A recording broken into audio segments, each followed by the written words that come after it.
I started using drugs when I was 13 years old. I was 15. When I was 11. When I was 16. I started with pot. I began to do harder drugs. Marijuana progressed to meth. Cocaine, mushrooms. Different kinds of pills, ecstasy. Heroin. Was drinking all the time throughout.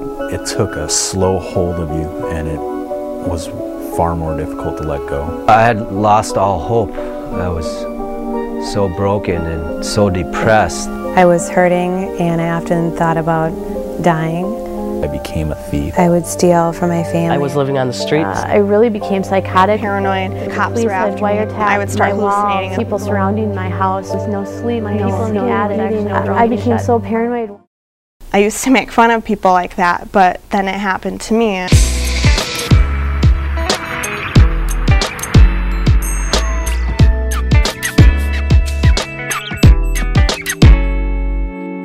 The drug problem in Minnesota is not going away, whether it be the ongoing meth epidemic, the rise in use of prescription pills, and the never-ending battle with alcohol abuse. Lives are being lost to addiction.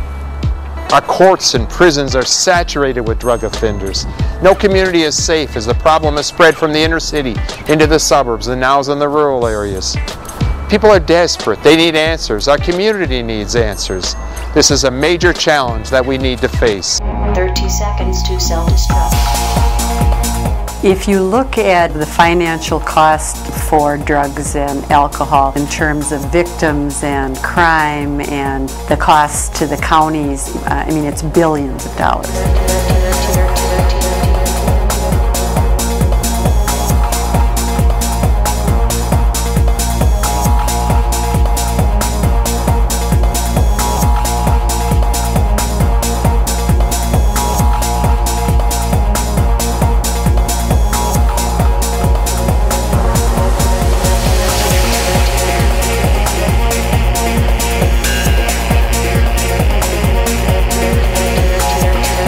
I've been in law enforcement for 30 years. I started in 1977. I have seen the migration from marijuana to cocaine to crack.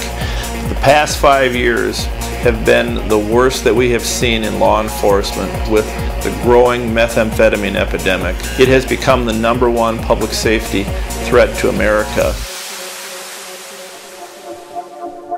What's different about meth is just how dramatic the behaviors are, how dramatic the damage that's done to the meth user, how dramatic the damage to the children who are growing up in homes where the caretakers are abusing meth, and the connection, the really tight connection between violent crime, methamphetamine use, identity theft, and other property crimes. They're really very tightly connected.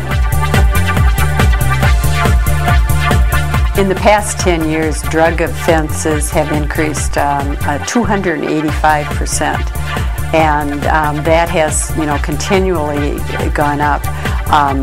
There's a lot of priorities that we could be spending money on, including our kids, families, education, and if we don't take care of the chemical dependency problem, we really can't.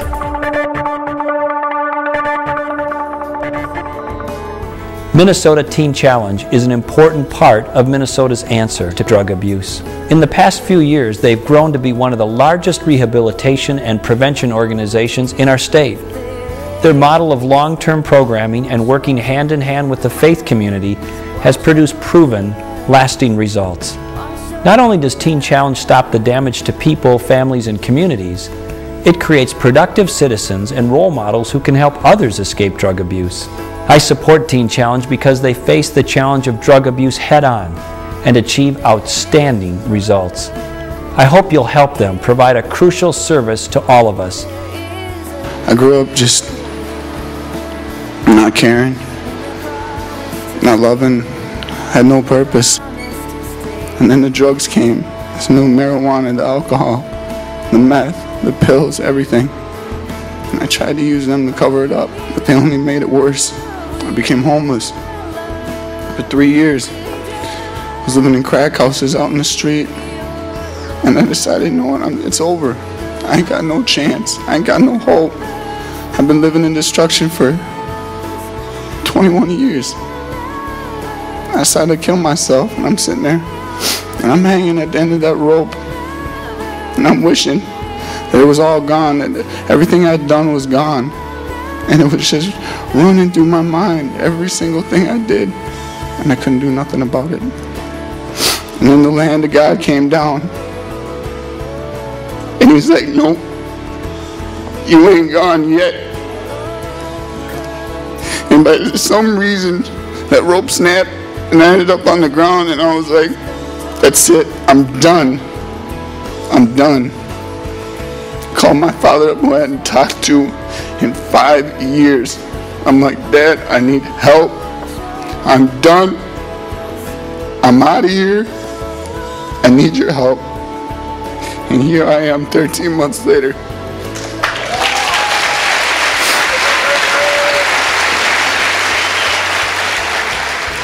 On average, our admissions office receives over 50 calls a day from people who are desperate and need help.